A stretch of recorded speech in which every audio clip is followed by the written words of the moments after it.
My brother got married last weekend. I found out because the photos hit my screen before he ever said a word. No call, no invite, just his face under string lights beside a woman who barely knows my name. When I finally reached him, she grabbed the phone and said it clear enough for him to hide behind. "My wife doesn't want you there. She thinks you're pathetic." He didn't defend me. He didn't even breathe. I didn't cry or plead. I stepped back, took one long look at the life I'd built for him, and made a single decision that rewrote theirs completely. Before I go on, where are you listening from, and tell me, in my place, what would you have done? My name is Lily Marshall, and for most of my life, I believed loyalty could hold a family together.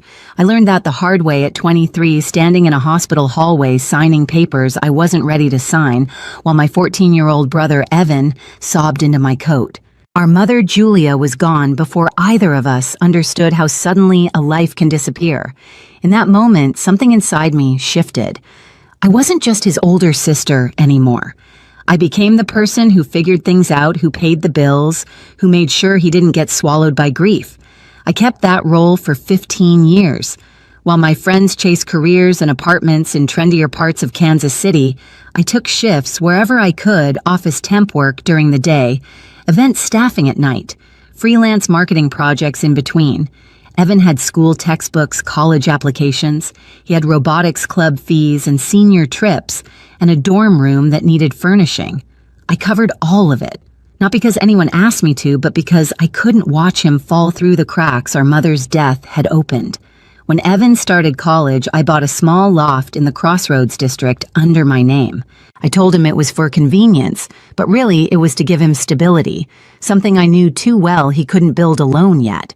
I also put away money for the Europe trip he always talked about taking after graduation, little transfers tucked into a travel fund until it reached $35,000.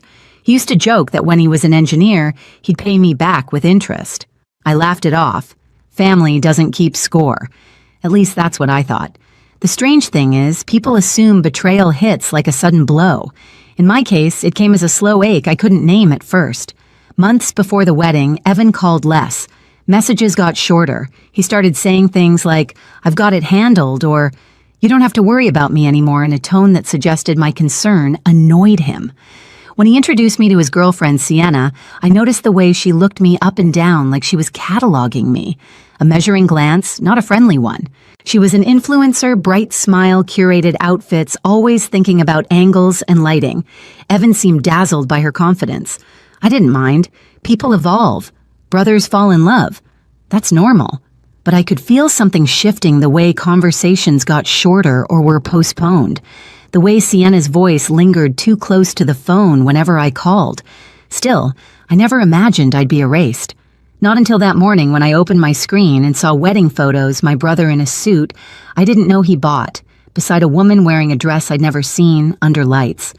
I'd never been invited to stand beneath, a ceremony that happened without a text, without a call, without even a lie to soften the blow. I stared at those pictures and felt something familiar and heavy settle in my chest, the same weight I had felt in that hospital hallway years ago. Only this time it wasn't grief that hit me. It was realization. The family I thought I'd held together had quietly cut me out. The moment I saw those wedding photos, my first instinct wasn't anger. It was denial. Quiet, desperate denial that made me think there had to be a mistake. Maybe it was a styled shoot. Maybe it was an engagement party mislabeled by someone online. Maybe Evan would text any second with some frantic explanation about last-minute plans and miscommunication. I kept telling myself that as I called him. Once, twice, 5 times. On the 6th call, the ring didn't even echo. It went straight to voicemail, his recorded voice cheerfully asking me to leave a message.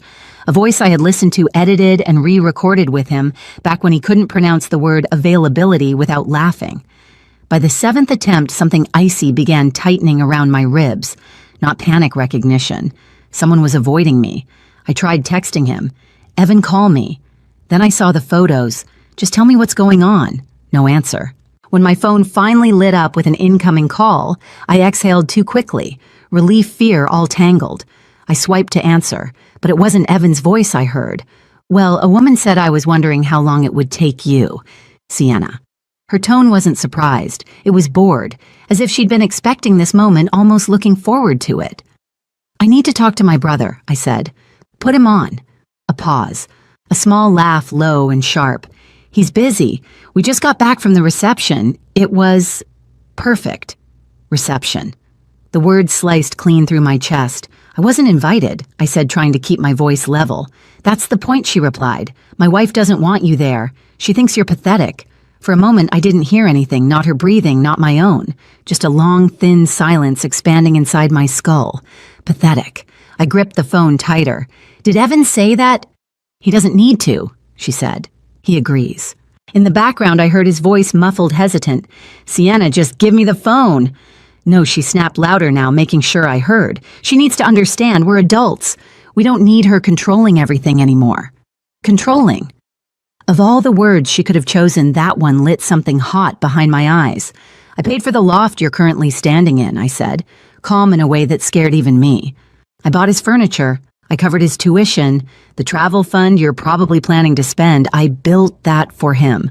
Tell me where the control is in giving someone their entire life." She scoffed.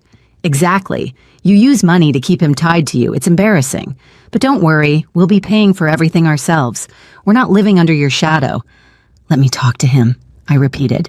Finally, Evan's voice came through shaky. "Lily, it's just, we didn't want drama." "Drama," I echoed. "From me, you make things heavy," he whispered. "Sienna's right. I need space. We need space. And you hovering doesn't help." I closed my eyes. 15 years of sacrifices flickered behind my eyelids like slides from a projector. Late-night jobs, tuition bills, meals I skipped so he wouldn't have to. All of it dismissed in seconds. Sienna spoke again, triumphant. "There, you heard him. Just accept it and move on." The call disconnected. I sat still, phone in hand, feeling the slow burn rise from my stomach, up to my throat. Shame, betrayal, grief, all mixing into something sharper. I could have stayed frozen. I could have cried. Instead, I stood, grabbed my keys, and drove to the loft I had bought, the one they were honeymooning from, emotionally, while cutting me out. When I got there, the hallway was quiet, echoing every footstep. I knocked. Sienna opened the door just enough for her face to be visible, smirking like she'd been waiting. "Really? You actually came?" "I'm here to talk to my brother," I said. She leaned forward, phone angled toward me like a weapon. "Whatever you have to say, you can say it right here. We're done with you barging into our lives." Behind her, Evan hovered, hands in his pockets, eyes stuck on the floor, the same posture he had the day our mother died. But this time, the silence wasn't grief. It was cowardice. And in that moment, something inside me finally snapped. I walked away from that loft without looking back, but the humiliation clung to me all the way to the elevator. The mirrored walls threw my own face at me, steady on the surface, wrecked underneath. My mascara hadn't smudged my hair, was still pinned exactly where I'd placed it that morning, and somehow, that made everything worse. I looked like a woman in control. I didn't feel like one. By the time the elevator reached the lobby, the numbness had settled in. Not the kind that softens pain, this was the kind that freezes it in place, preserving it long enough for it to transform into something else, something sharper. Outside, the evening air was warm, carrying the faint hum of traffic and the echo of distant music from a rooftop bar. I stood beside my car for a long moment, breathing slowly, until my pulse steadied. I wasn't crying. I wasn't shaking. I wasn't falling apart. But something had collapsed inside me, a structure I had spent 15 years holding upright without anyone noticing. And once it fell, it left a clean, quiet space behind, a space I could finally think in. When I got home, the loft lights flicked on automatically. It was a habit I programmed everything to make the place feel less empty. It didn't help tonight. The rooms looked hollow, like the inside of a shell someone had abandoned. I set my keys down, slipped out of my heels, and walked straight to the small office I had built out of discipline, not passion. File spreadsheets project outlines. My whole life organized in neat rows and color-coded tabs. I stared at the screen and a sentence formed in my mind with a clarity that almost frightened me. If they want independence, I'll give them exactly that. I opened a new spreadsheet, a blank grid waiting. Row by row, I began listing everything I had ever taken on for Evan. Loft purchase price, mortgage balance, monthly payment. Utilities, electric, water, internet, association dues, insurance fees, streaming services, family rideshare plan, credit card he used for emergencies that somehow became everyday use, the travel fund, $35,000 saved dollar by dollar, airline reservation, 2 tickets for the Europe trip I once believed he deserved. I didn't write any commentary, no labels like sacrifice or gifts, just the numbers cold and neutral. When the full picture came into view, a strange calm washed over me. I had built a safety net so wide and so strong that he'd mistaken it for the floor beneath his own feet, and now he resented me for it. The irony made me laugh, a small, humorless sound that barely filled the room. I picked up my phone and scrolled to the contact I rarely used, except for legal questions about contracts, Maya Lopez. Maya wasn't a close friend, but she respected facts the same way I did. She didn't care about family politics or emotional history. She cared about documentation and ownership. She answered with a groggy Lily. "Everything okay?" "No," I said, "but it will be. I need to know something." I read her the list, every asset, every account, every monthly payment. "Do I have the right to unwind all of this?" I asked.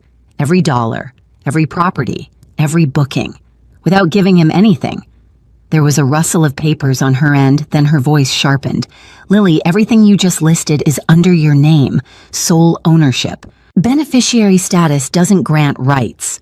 Loans, bills, assets, you are legally free to sever every financial tie without his consent." The calm in my chest solidified. "Good," I said. "Is this about the wedding?" she asked softly. "I wasn't invited," I replied, "and apparently I'm pathetic." Maya let out a low whistle. Then, "Let's make sure you're pathetic on paper too. I'll email you templates." When we hung up, the inbox started filling forms, steps, instructions. I printed everything and stacked them neatly. Then I sat back in my chair. Collapse wasn't the end of a structure, it was the clearing of space. And I finally knew what I was going to build in that space. Morning came without my permission. I hadn't slept. I'd only shifted between planning and a strange crystalline calm. The sun slipped through the blinds in thin lines, striping across the documents I'd organized on my desk. Forms, statements, instructions, a quiet arsenal. At 9:01 a.m., I made the first call. "Airline customer service. How may I assist you? My name is Lily Marshall," I said. "I need to cancel a reservation." I read the confirmation number off the printout. 2 premium tickets to Europe months from now, purchased with the naive hope that my brother would finally take the trip he'd dreamed about since he was 16. "Reason for cancellation?" the agent asked. "Plans changed," I replied. I didn't explain that the woman who called me pathetic planned on using those tickets for her honeymoon, that she had stood in the loft I bought, surrounded by appliances and furniture I selected, and told me with full confidence that they didn't need me anymore. The agent clicked through her system. "You're eligible for a 60% refund and a credit for the rest." "Should I proceed?" "Yes," I said. "Proceed." I hung up and watched the inbox refresh. A refund confirmation appeared. Honeymoon canceled. The first domino fell with no fanfare, no guilt, just the soft thud of inevitability. Next was the education and travel fund. I opened the investment portal, 2-factor authenticated, and stared at the balance, $35,000. I remembered every deposit, $50 one month, $500 the next, a surprise tax refund in April. Money I had set aside so Evan could see Paris touch the stone walls of Florence, wander through a world he'd only seen on YouTube. I clicked, withdraw all. A warning popped up, penalties, taxes, early withdrawal fees. I confirmed anyway. My phone buzzed immediately, a text from the investment firm. Transfer initiated. Funds will post within 5 business days. The second domino dropped. I closed the browser and reached for the mortgage file. The loft was next. I dialed the number for Reed Thompson, the realtor who had helped me purchase it 4 years ago. Reed was quick, efficient, and ruthlessly honest, exactly what I needed. "Lily," he answered. "Long time." "What can I do for you? I need to sell the loft," I said. A pause. "You want to sell it?" "I thought you bought it for your brother." "I did," I replied. Circumstances changed. Reed didn't ask for details. He respected boundaries in a way my own family never had. Well, he said, already shifting into business mode, Crossroads is hot right now. Units like yours are getting offers within hours. If we list today, we can probably lock a buyer by the weekend. List it, I said. No staging, no waiting, you got it. I'll send the paperwork. The digital documents arrived within the hour. I opened them, skimmed the terms, and clicked sign. My signature appeared crisp and confident, a stark contrast to the exhausted woman behind the screen. By noon, the loft was officially on the market. I sat back feeling the faintest tremor of satisfaction. If Sienna wanted independence, she was about to experience the full definition. The first call from the building manager came that afternoon. Hi, Ms. Marshall.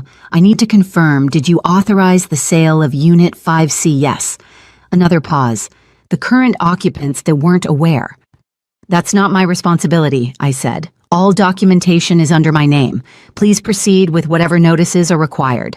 The manager exhaled slowly as if he understood only half the story, but enough to stay out of it. We'll handle it. I thanked him and ended the call.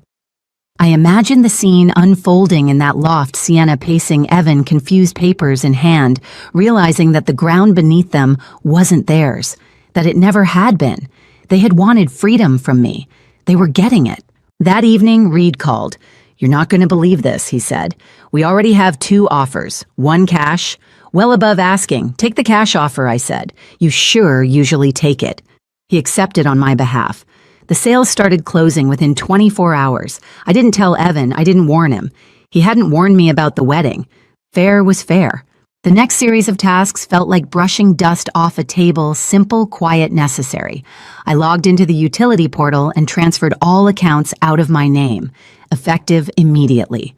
Then the streaming accounts.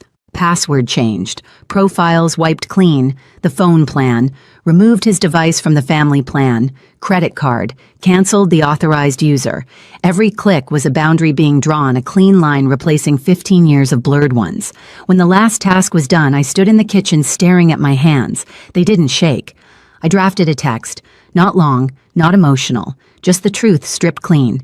You wanted independence. You have it now. Do not contact me again. I hit send and blocked his number before I could see the typing bubbles. 2 days later, the consequences found their way to my door. Not literally, but through the cracks of the life I had just severed. The building manager left a voicemail reporting that Sienna had shown up at the office furious, waving her phone, demanding explanations. That she claimed there must have been a mistake. That Evan tried calling me repeatedly. Their calls never reached me. Then Reed emailed to confirm the buyer's deposit had cleared. Closing would be in 10 days. Evan and Sienna would be legally required to vacate. I imagined the moment the notice hit their door, Sienna's indignant gasp, Evan's stunned silence, 2 people who had mistaken generosity for entitlement. But I felt no triumph, just clarity. You cannot cut someone out of your wedding and expect them to keep building your life for you. The following week, Reed sent a final update. Closing complete. The email read, funds have been transferred. I stared at the number, a sum that represented not just money, but closure. The loft was gone. The honeymoon was gone. The financial lifeline was gone. And for the first time since I'd seen those photos, I felt the tightness in my chest loosen. Not relief, not yet, but something quieter. Something like the first inhale after a long dive underwater. 2 weeks later, Reed called again. You're not going to believe this, he said. What now? Your brother came by the agency, wanted to know what happened, why you sold the place, why everything shut down. I waited for the punchline, and then the only thing he could say was, she went too far. I let out a soft laugh. Too far, I repeated. Reed hesitated. You okay, Lily? I thought about it. Yes, I said. And for the first time, it was true. But the real climax didn't come from a call or a sale or a refund. It came from the silence. Days passed. Weeks. No messages. No attempts through friends. No apologies. Just the echo of a relationship that had relied entirely on my effort. And finally, the understanding settled in. I hadn't cut him off. He had walked away first. All I did was close the door behind him. 4 months passed without a single word between us. My life didn't fall apart the way he must have imagined. It got quieter, sharper, steadier. I earned a promotion at work, moved into a smaller place that actually felt like mine, and booked a solo trip to Yellowstone just because I could. Silence, it turned out, could be a kind of freedom. Then one afternoon, an unknown number called my phone. I almost let it ring out, but something made me answer. Lily. Evan's voice was wrecked, thin, cracked, nothing like the man who told me he needed space. He explained everything in broken pieces, how Sienna had burned through their savings, chasing brand deals that never came, how the honeymoon cancellation humiliated her publicly, how losing the loft left them scrambling for short-term rentals. And then the final blow, she'd left him for someone with more opportunity, taking half their debt with her. I have nowhere to go, he whispered. Can I stay with you? Just until I get back on my feet. I didn't raise my voice. I didn't scold him. I simply breathed in, once, slow and full. No, I said. You wanted independence. Live it. Then I hung up and blocked the number. I didn't feel triumphant when I set the phone down, just steady the way a door feels when it finally clicks shut after hanging crooked for years. My world is smaller now, but it's clean. I wake up without that quiet dread of who might need saving next. I hike on weekends, cook for one, and fill my home with things I actually chose for myself. Cutting him off wasn't revenge, it was survival. If you've ever had to draw a hard boundary with family, you're not alone. Tell me where you're listening from and what you would have done in my place. And if this story stayed with you, hit subscribe so you don't miss the next one.